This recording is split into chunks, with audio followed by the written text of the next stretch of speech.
Tejo stood at the large window of the space station and watched the alien ships arrive. The Veltharian vessels were huge and dark, covered in sharp edges and weapon ports. They looked like they were built for war, not peace. Behind him, his team prepared for the most important meeting in human history. "They're early," said So-Min, checking her watch. The Earth Defense Force commander wore her dress uniform, but Tejo could see she had kept her sidearm. Old habits from a soldier. Maybe. "That's a good sign," Dr. Hyjin said from her seat at the conference table. The scientist had been studying what little data they had about the Veltharians for months. Some cultures see arriving early as a sign of respect. Tejo wasn't so sure. Everything they knew about the Veltharians suggested they were not the type to show respect to anyone. The reports from the outer rim were troubling. Planets going silent, ships disappearing. And now, finally, contact. The space station Nexus Prime had been built for meetings like this.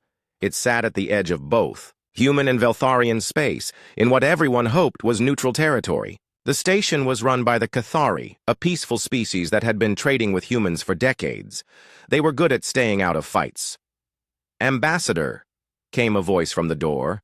It was Captain Jun Ho, the station security chief. "The Veltharian delegation is ready to board. They're bringing 12 members. Tejo nodded. "Thank you, Captain. Please escort them to Conference Room 1. As the captain left, So-Min moved closer to Tejo. 12 seems like a lot for a diplomatic meeting," she said quietly. "Maybe they like big groups," Hyjin suggested, but her voice sounded worried, too.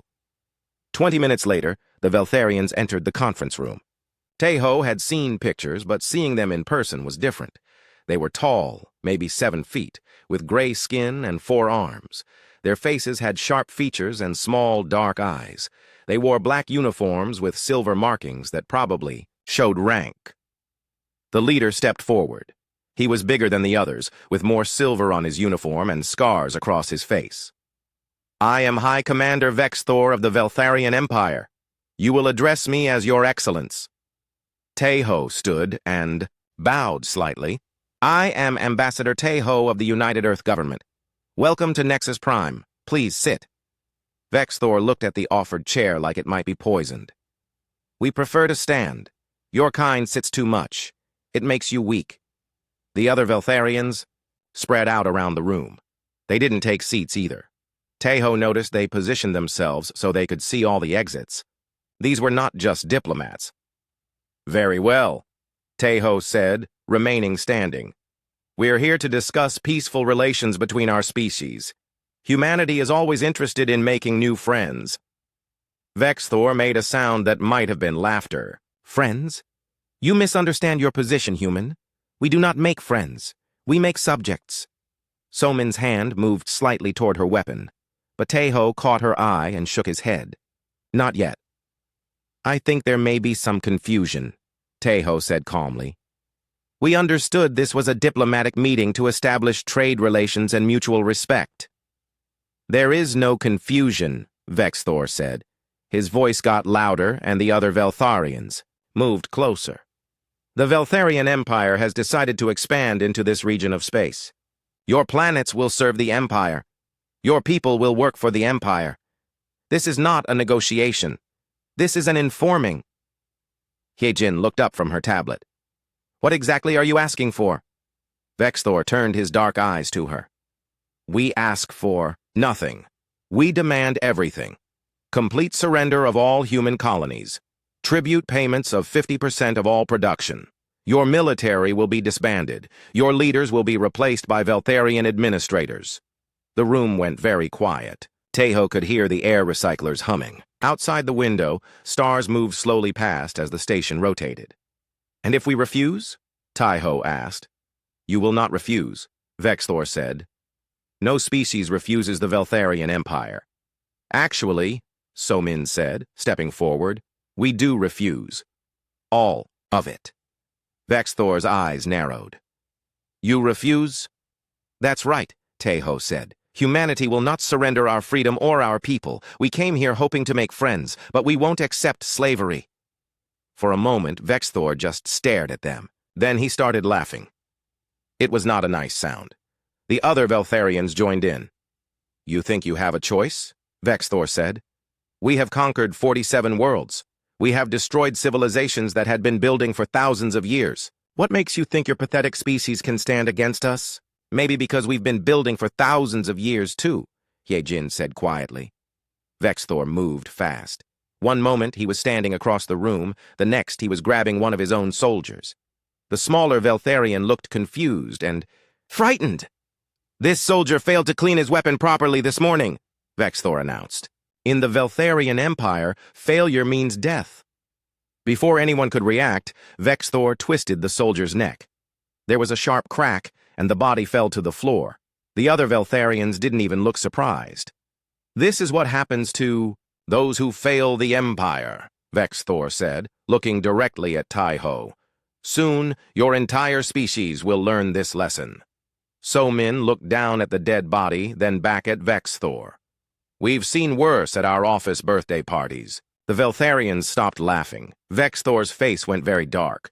You mock the power of the Empire? No, So-Min said. We just don't scare easy. Vexthor took a step toward her, but So-Min didn't move. She just watched him with calm eyes. Behind her, Tai-Ho and Ye-Jin also stayed perfectly still. You will regret this, Vexthor said. His voice was full of anger now. The Empire will crush your worlds. We will burn your cities. Your children will serve as slaves until the end of time. Is that a declaration of war? Tai-Ho asked. Yes, Vexthor snarled. You have just signed your species' death warrant, primitives. We have crushed civilizations that have stood for millennia. Your pathetic little colonies will fall in days. The Veltharians started moving toward the door. Vexthor stopped and looked back at the humans one more time. When we are done with you, there will be nothing left but dust and screaming. Tai-Ho watched them go, then looked at his team. So-Min was already checking her communicator for messages from Earth. Ye-Jin was taking pictures of the dead Veltharian with her tablet. Well, Tai-Ho said, that could have gone better. As the Veltharians reached the door, Tai-Ho called out, Hi, Commander. Vexthor turned around. Congratulations, Tai-Ho said with a small smile. You just started war on the most lethal species in the galaxy. You just don't know it yet. Vexthor made an angry sound and left with his remaining soldiers. The door closed behind them with a soft hiss. So-Min looked at Tai-Ho. Think they bought it? Bought what? That we're scared. Tai-Ho looked out the window again. The Veltharian ships were already leaving, their engines glowing red as they accelerated away from the station. I don't think they're the type to worry about whether we're scared, he said. I think they just made the biggest mistake in their empire's history. Ye-Jin looked up from her tablet. I've got good scans of their biology from that body, and their technology from the weapons they carried. This is going to be very useful. For what? Tai-Ho asked. For when we show them what humans do to bullies. 3 months had passed since the meeting at Nexus Prime. Admiral Kyung-Soo stood on the bridge of his flagship and watched the enemy fleet approach New Busan. The scanners showed 10,000 Veltharian warships, their hulls black against the stars. That's a lot of ships, said Captain Dongwoo from his position at the weapons console. His voice was calm, like he was talking about the weather. Yes, Kyung-Soo agreed. More than we expected for their opening move. The human defense fleet had only 200 ships. Most were destroyers and frigates, built for patrol work rather than major battles. Against 10,000 enemy vessels, the math looked very bad. Admiral, came a voice from the communications station. The civilians are asking if they should evacuate. Kyung-Soo thought about the 2 million people living on New Busan, families, children, workers who had built their lives on this mining colony. The planet had good schools and clean air. People were happy there. Tell them to stay in their homes, he said. We'll handle this. Behind him, Lieutenant Yun-ji was running final checks on her fighter squadron. 24 small ships against thousands. She seemed excited rather than worried. Incoming message from the Veltharian fleet, the communications officer announced. Put it on screen, Kyung-Soo ordered. The main display showed High Commander Vexthor. He looked exactly as angry as he had at the peace conference. Several other Veltharian officers stood behind him on what looked like a command bridge. Humans of New Busan, Vexthor announced. I am High Commander Vexthor, of the Veltharian Empire. Your pathetic government refused our generous offer of peaceful surrender. Now you will face the consequences. Kyung-soo stepped forward. This is Admiral Kyung-soo of the Earth Defense Force. State your business. Vex-Thor laughed. My business? To show the galaxy what happens to species that defy the Empire. You have 1 hour to surrender unconditionally. Evacuate your orbital stations and prepare for occupation. Resist, and we will glass your planet from orbit. Counteroffer, Kyung-soo said. You have 5 minutes to leave our space before we consider you a threat to civilian populations. The Veltharian bridge went quiet. Vex-Thor stared at the screen, like he couldn't believe what he had heard. You have 200 ships against our 10,000, he said slowly. Are you insane? No, Kyung-soo replied. We're human. He cut the transmission and turned to his crew. All ships, this is Admiral Kyung-soo. The enemy has refused our generous offer to leave peacefully. Battle stations. Across the fleet, alarms began sounding. But the humans moved with calm efficiency. No panic, no shouting. Just professionals doing their jobs. Enemy fleet is advancing, reported the sensor officer. They're spreading into attack formation. Let them come, Kyung-soo said. Captain Dongwoo, are your weapons ready? All systems green, Admiral. Target locks acquired on the lead elements. Fighter squadrons ready for launch, Yun-ji reported from the hangar bay. Launch when ready, Lieutenant. Remember, protect the civilians first, kill the enemy second. Copy that, sir. Try to save some for us. The Veltharian fleet moved like a great dark cloud across space. Their ships were large and heavily armed, built to intimidate as much as to fight. They had conquered dozens of worlds with shows of overwhelming force. They expected the humans to break and run. Instead, the human ships moved forward to meet them. Enemy is opening fire, the sensor officer announced. Thousands of missiles and energy beams reached across space toward the human fleet. It should have been the end of the battle before it really began. Instead, something impossible happened. The human ships danced between the incoming fire like they knew exactly where each shot would go. Point defense systems shot down missiles with perfect accuracy. Energy shields deflected beams that couldn't be avoided. Return fire, Kyung-soo ordered. The human response was very different from the Veltharian barrage. Instead of thousands of wild shots, each human ship fired with surgical precision. Every missile found its target. Every energy beam cut through, exactly the right part of an enemy hull. Veltharian ships began exploding in perfect sequence like fireworks going off one after another. What is happening? Vex-Thor's voice came over the open channel. How are they doing this? Captain Dongwoo's destroyer, the Incheon's Fury, sliced through a formation of Veltharian cruisers. His weapons fired again and again, each shot destroying an enemy ship. When his main guns overheated, he switched to missiles. When those ran out, he used his point defense cannons. Captain, his weapons officer called out. We're out of antimatter torpedoes. Switch to conventional explosives, Dongwoo replied, never taking his eyes off the target display. Sir, those won't penetrate Veltharian armor. They will, if you hit the right spots. Meanwhile, Lieutenant Yun-ji's fighter squadron was tearing through the enemy formation like sharks in a feeding frenzy.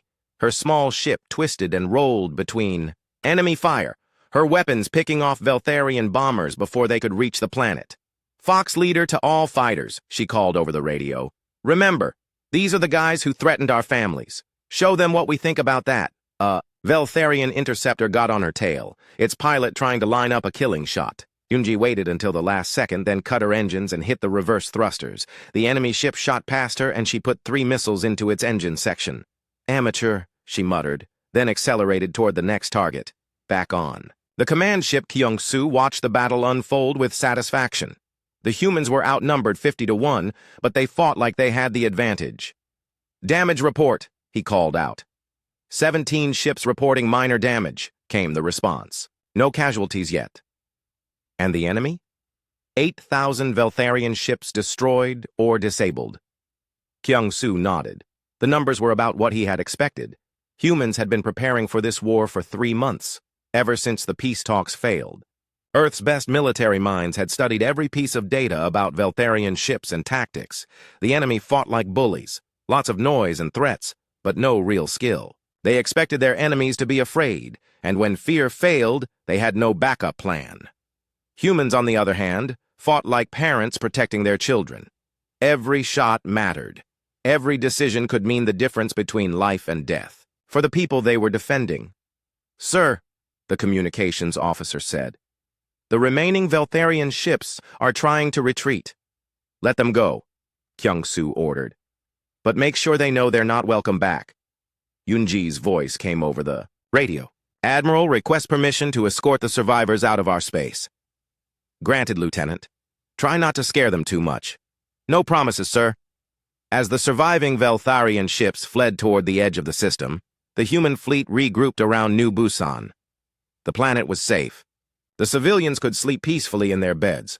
Dongwu's ship docked with the command vessel for repair and resupply. When he came aboard, his uniform was torn and his face was covered in soot, but he was grinning. "How did we do, Admiral?" he asked. "Adequate," Kyung-soo replied, "though I noticed some sloppy formation flying during the third wave." "Sorry, sir. We'll do better next time." "Next time?" "Oh, there will definitely be a next time," Dongwu said. "These Veltharians don't strike me as the type to give up after one defeat." Kyung-soo looked out at the wreckage floating in space where the enemy fleet had been. Thousands of ships reduced to scrap metal and debris. "Let them come," he said. "We'll be ready." Down on New Busan, families were gathering for dinner. Children were doing homework. People were living their normal, peaceful lives, protected by the quiet professionals who stood guard in the darkness between the stars. The Veltharians had wanted to show the galaxy what happened to species that defied their empire. Instead, they had just learned what happened to bullies who threatened humanity's children. President Sung-hee stood before the Emergency Assembly of the United Earth Government. Representatives from every human world filled the Great Hall, their faces serious as they watched the recordings from New Busan. The images showed burning Veltharian ships and empty space where an invasion fleet had once been. "My fellow humans," she began, her voice carrying clearly through the chamber. 3 days ago, an alien empire declared war on our species. They came to New Busan expecting an easy victory. They found something else entirely. The hall was completely silent. Every person in the room understood what this meant. Humanity was no longer alone in the galaxy, and their new neighbors were not friendly. "We offered peace," Sung-hee continued. "We extended friendship. We hoped for cooperation and mutual respect. They chose war instead. Now they will learn why every species that has evolved alongside humanity has either gone extinct or learned to coexist." In the back of the hall, Colonel In-ho was already making notes on his tablet. The military had been waiting for this moment since the peace talks failed. Plans that had been theoretical were now becoming reality. After the president's speech, In-ho walked quickly to the Strategic Defense Building. The corridors were filled with activity as officers and civilians worked around the clock. The human war machine was waking up and it was hungry. "Colonel," called Dr. Hai-jin as she hurried to catch up with him, "I have the biological analysis from the dead Veltharian at Nexus Prime." In-ho stopped and looked at her report. The data was detailed and complete. Everything from genetic structure to nervous system layout to digestive processes. "Can you weaponize this?" he asked. "Already done," she replied, handing him a second tablet. "Airborne toxins that target their specific lung chemistry, neural disruptors tuned to their brain wave patterns, and some other things that are probably illegal under the Geneva Convention." "The Geneva Convention doesn't apply to species that threaten human civilians," In-ho said grimly. "How fast can you produce these weapons?" "Give me 3 weeks and unlimited funding. You have both. What else do you need?" "Veltharian test subjects would be helpful." In-ho smiled. It was not a nice smile. "I'll see what we can arrange." Meanwhile, across human space, factory worlds were transforming themselves. Civilian production lines shut down and retooled for military hardware. Mining ships became ore haulers for weapons factories. Passenger liners were converted into troop transports. The Planet New Sol had been making farming equipment and household goods. Within a week, its factories were producing assault ships and orbital weapons platforms. The workers didn't complain about the change. They had families on the frontier worlds that needed protection. On Mars, the great shipyards that had been building exploration vessels started producing something very different. These new ships were sleek and deadly, designed not for discovery but for hunting.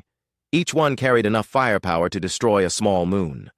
Admiral Min-A stood in the command center of the Sol defense grid, watching the construction reports flow in. Earth's home system was becoming the most heavily defended place in the galaxy.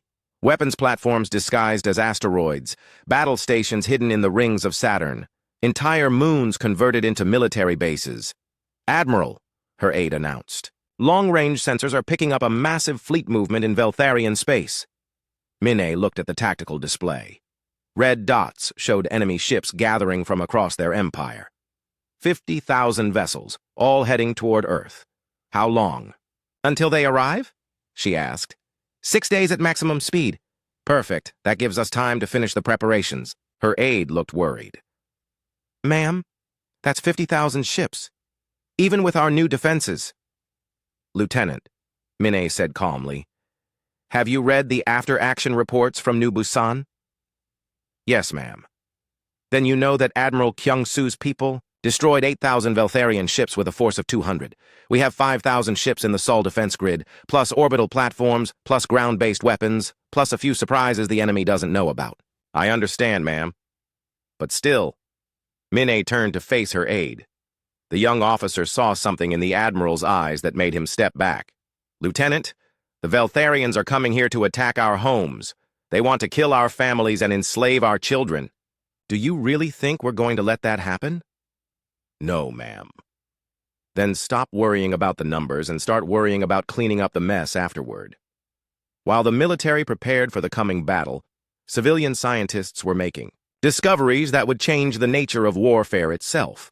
Dr. Hyjin's team had moved beyond simple biological weapons to something much more sophisticated. "We've mapped their entire neural structure," she explained to Colonel In-ho during their daily briefing. "Veltharians process fear differently than humans. What terrifies us might not even register with them, but they have other psychological weak points." "Such as?" "They're pack hunters who depend on numerical superiority. Isolate them from their groups and they panic. They also have an instinctive fear of being consumed by predators. We can use that." In-ho studied her research notes. The implications were staggering. Humanity could design weapons that didn't just kill Veltharians, but drove them insane with terror first. "How do we deploy this?" he asked. "Sonic weapons that trigger their panic responses, visual displays that activate their predator fears, and if we really want to be nasty, pheromone emitters that make them think they're being hunted." "Build them all," In-ho ordered.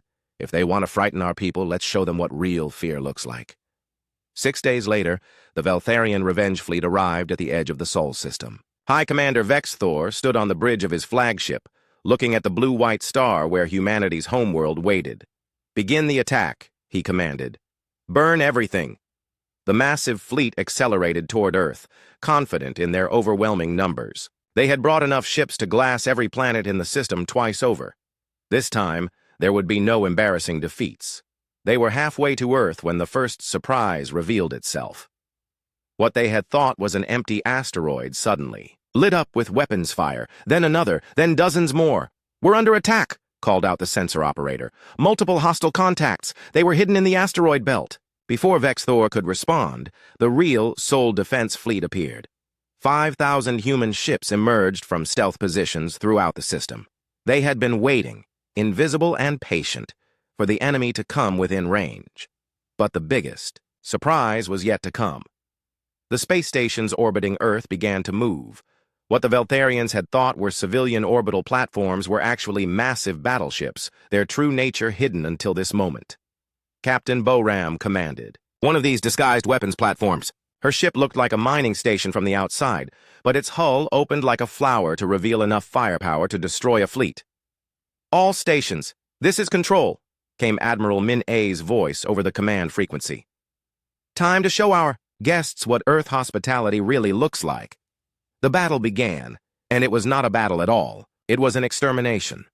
The human ships moved with perfect coordination, their attacks timed to the second. They didn't fight like individual vessels, but like parts of a single vast organism. When one ship's weapons overheated, another took its place. When ammunition ran low, supply ships appeared as if from nowhere. The Veltharians found themselves caught in a killing field with no escape. Every direction they turned, human weapons were waiting. Their proud fleet was being systematically dismantled by an enemy that seemed to know their every move before they made it. "This is impossible," Vexthor screamed at his tactical officer. "How can they coordinate so perfectly?" "Sir, they're using some kind of quantum communication network. Every ship is connected to every other ship in real time. They're sharing targeting data, tactical information, even individual ship status." Vexthor watched another squadron of his ships disappear in balls of fire. The humans weren't just winning, they were making it look easy. "How many ships have we lost?" he asked. 47,000, sir. And counting." The High Commander looked at the tactical display. Red icons, representing his fleet, were disappearing faster than he could count them. In 18 minutes, the might of the Veltharian Empire had been reduced to scattered wreckage. "Sir," the communications officer said quietly, "we're receiving a message from the human fleet. Put it through." Admiral Min A's face appeared on the screen. She looked calm and professional, like she was discussing a routine training exercise rather than the destruction of an entire fleet. "High Commander Vexthor," she said, "this is Admiral Min A of the Sol Defense Grid. You are hereby ordered to surrender your remaining ships and prepare to be boarded for processing." "Never!" Vexthor snarled. "The Empire does not surrender." "Very well," Min A replied. "Resume." Firing. The last 3,000 Veltharian ships died in the next 30 seconds. When it was over, Admiral Min A stood in her command center and watched the cleanup crews begin their work. Automated salvage ships moved through the debris field, collecting scrap metal and searching for survivors. "Casualty report," she called out. 12 human ships with minor damage," came the reply. "No fatalities." "And the enemy?" "Total fleet destruction. We have approximately 300 survivors in custody." The Veltharian homeworld of Keth Prime had never known fear. For 1,000 years, it had been the center of an empire that stretched across hundreds of star systems. Its people had grown comfortable with the idea that they were the strongest species in the galaxy. That comfort ended when the human fleet arrived. General Wu Jin stood on the bridge of the battleship Soul's Thunder and watched the planet grow larger on the main screen. Intelligence reports said Keth Prime was defended by orbital weapons platforms and a home defense fleet of 5,000 ships. It should have been a difficult target. Instead, the human approach had been unopposed. The Veltharian fleet had simply disappeared. "General," called out Captain Young-suk from her position at the tactical station. "I'm reading massive energy signatures from the planet's surface. Looks like they're powering up their ground-based defense systems." "Let them," Wu Jin replied. "It won't matter." The Veltharians had made a fatal mistake. After losing their main fleets at New Busan and Earth, they had pulled back to their core worlds and tried to build fortress positions. They thought they could wait behind their defenses until reinforcements arrived from their outer territories. They didn't understand that humans didn't fight siege wars. They fought extermination campaigns. "Sir," the communications officer announced, "we're receiving a transmission from the planet's surface. Put it through." The screen showed a Veltharian military commander. His uniform was different from the ones they had seen before, with more gold decorations and fewer battle scars. This was a politician playing soldier, not a real warrior. "I am Supreme General Karveth of the Keth Prime Defense Force," the alien announced.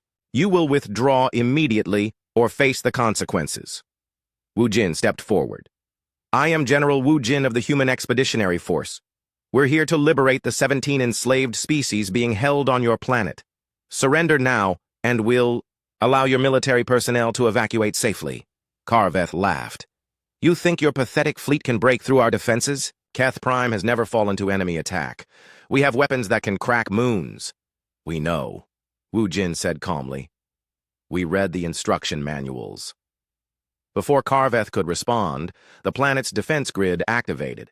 Massive energy beams reached, up from the surface, each one powerful enough to destroy a battleship. Orbital weapons platforms added their firepower to the barrage. The human fleet scattered like leaves in a wind, their ships dancing between the deadly energy streams. But they weren't running away. They were moving into attack positions. Captain Young-suk's ship, the Busan's Revenge, dove toward the planet's surface. Her mission was different from the main fleet. While they dealt with the orbital defenses, she would handle the real problem. "Ma'am," her tactical officer called out. "I'm reading massive troop concentrations in the capital city. Looks like they're using enslaved populations as human shields." "Not for long," Young Suk replied. "Prep the liberation packages." Instead of bombs or missiles, Young Suk's ship carried something much more sophisticated. The liberation packages were small pods that would deploy throughout the enslaved sectors of the planet. Each one contained supplies, weapons, and most importantly, translators loaded with human tactical doctrine. The enslaved species on Keth Prime had been waiting for this moment for generations. When the human supplies began falling from the sky, they knew what to do.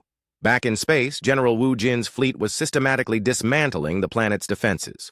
But they weren't using brute force. Instead, each human ship targeted specific, weak points in the Veltharian systems, places that would cause maximum damage with minimum effort. "Sir," the weapons officer reported, "enemy orbital platforms are going offline. Looks like cascade failures in their power systems."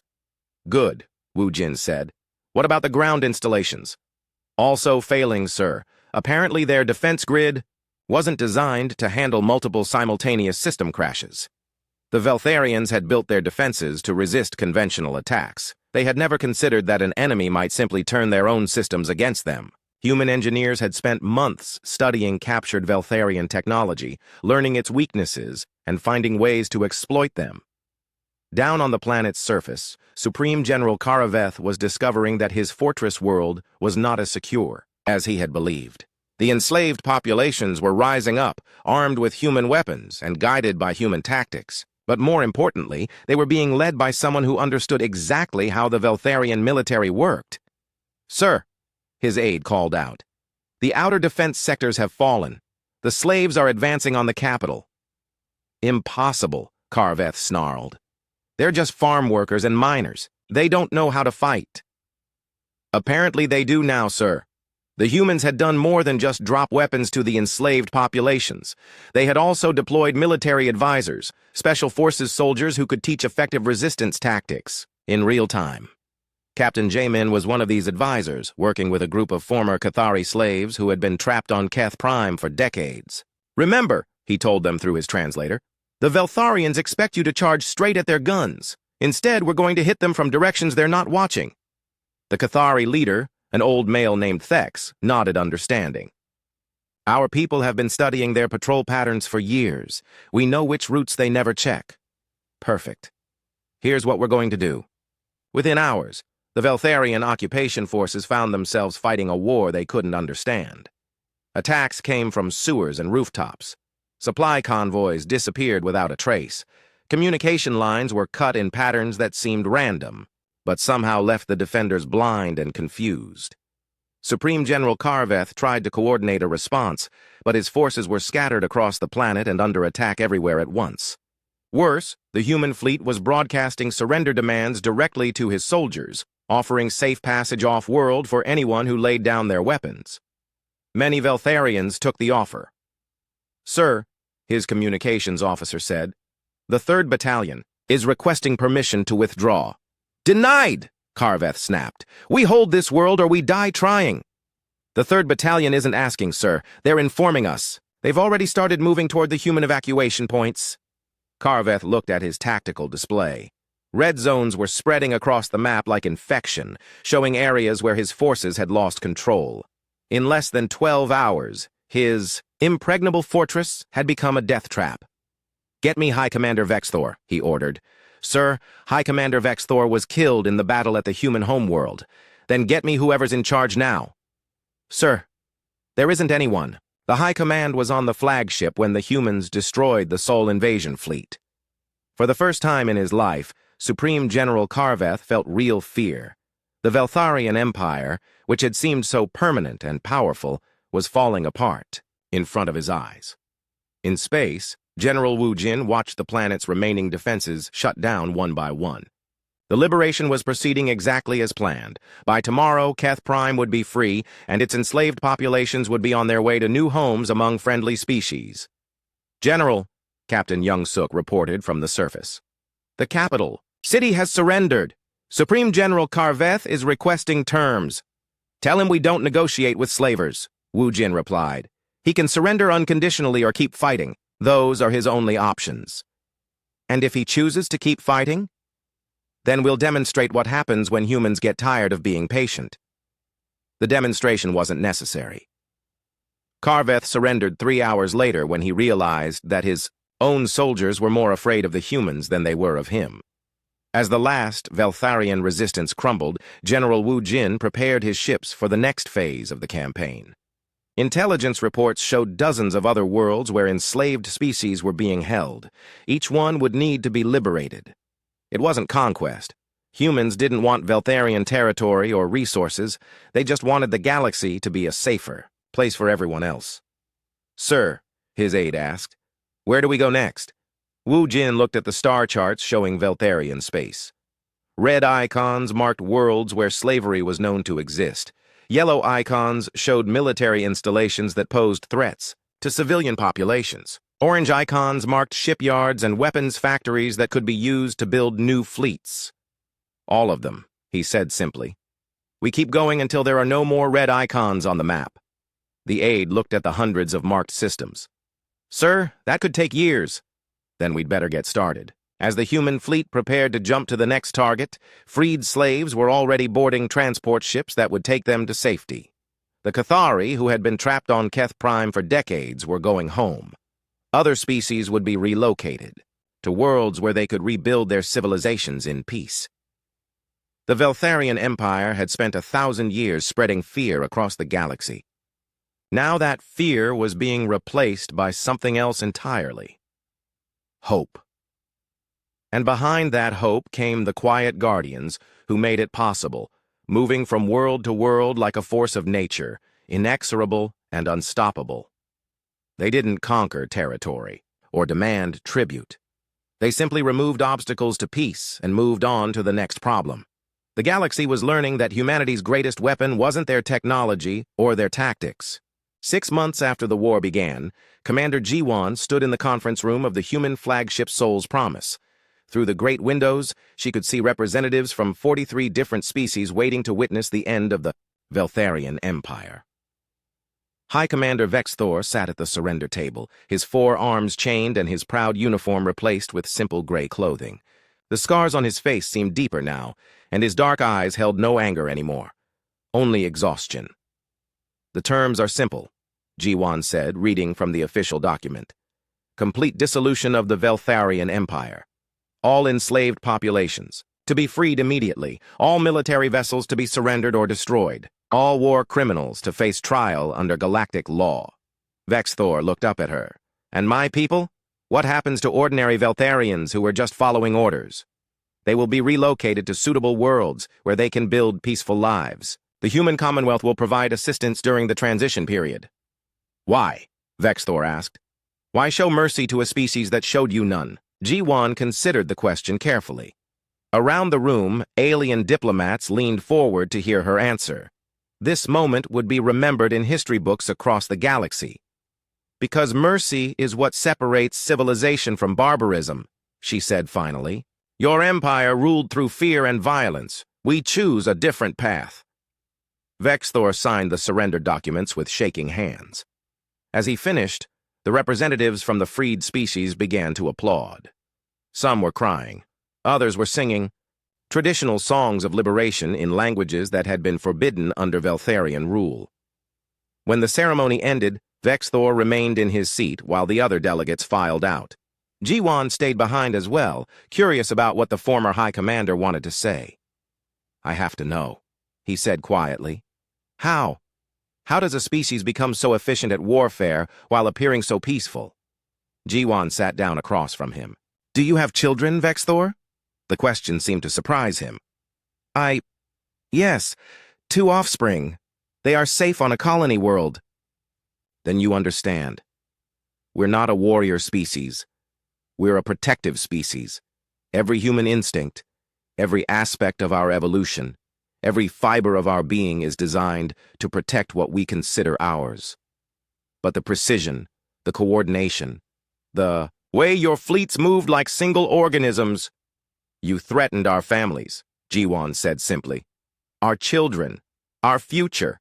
You didn't declare war on soldiers. You declared war on parents, siblings, and friends. That's why you never had a chance. Vexthor was quiet for a long moment. What will happen to me? You'll stand trial for war crimes. If you're found guilty, you'll spend the rest of your life in prison. But it will be a comfortable prison, with books and exercise facilities and regular contact with your family. More mercy I don't deserve. Maybe, but that's not for me to decide. As security guards led Vexthor away, G1 looked out at the stars. The war was over, but the real work was just beginning. 43 species needed new homes.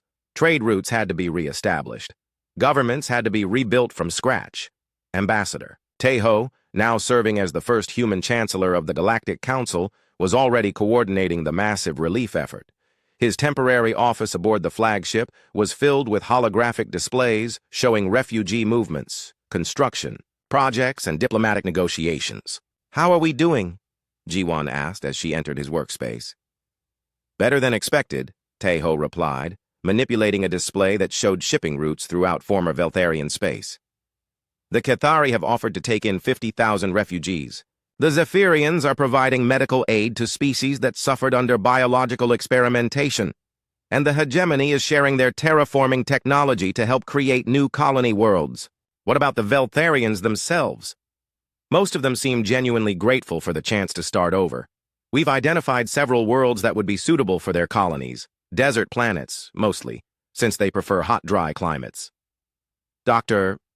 Hyojin entered the office carrying a stack of data tablets. Her biological weapons research had been converted into medical research after the war ended, and she was now working on treatments for species that had suffered under Veltharian occupation. "I have good news," she announced. "We've developed a cure for the genetic modifications the Veltharians imposed on the Altarian slaves. The process will take about 6 months per individual, but we can reverse almost all of the damage." "And the psychological trauma?" Teho asked. "That will take longer, but we're working with counselors from species that have dealt with similar situations. The important thing is that they're free now." G1 looked at the data flowing across Teho's displays. Millions of beings were being relocated, healed, and given new chances at life. It was the largest humanitarian operation in galactic history, and it was being coordinated by a species that had been unknown 6 months ago. "Sometimes, I wonder if we're doing the right thing," she said, "taking on so much responsibility for other species." "The alternative is leaving them to figure it out alone," Teho replied.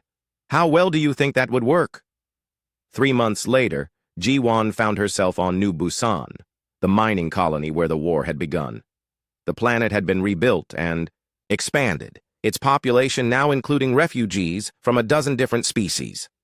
The schools taught lessons in 15 languages. The market sold food from 20 different worlds. She was walking through the Central Park when a small Veltharian child approached her. The girl was maybe 8 years old, with the gray skin and 4 arms of her species, but she wore the bright clothing that human children preferred. "Excuse me," the child said in careful galactic standard.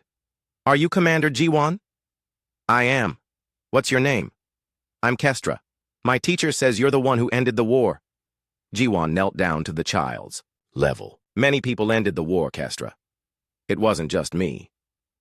My parents say the humans are the most dangerous species in the galaxy. Is that true?" The question brought back memories of the surrender ceremony, when Vexthor had asked how humans could be so effective at warfare while seeming so peaceful. G1 had given him the technical answer. But this child deserved something simpler. "Only to those who threaten the innocent, little one. To everyone else, we're the safest species you'll ever meet." Kestra smiled and ran back to the playground, where children of a dozen species were playing together. Their parents watched from nearby benches, former enemies and former slaves sharing stories and making plans for the future. Admiral Dongwu approached from across the park. He had been promoted after the war and now commanded the new Busan Defense Force. His job was much easier now that there were no more threats to defend against. "Peaceful afternoon," he observed, watching the children play.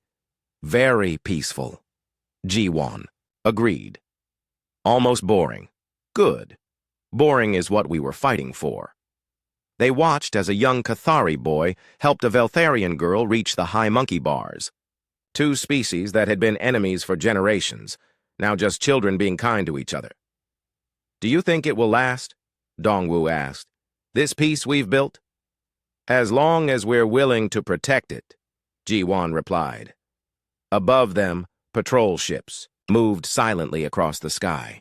Human vessels keeping watch over the peaceful planet below. They were barely visible, just occasional glints of sunlight on metal, but everyone knew they were there. The children played without fear. Their parents planned for tomorrow without worry.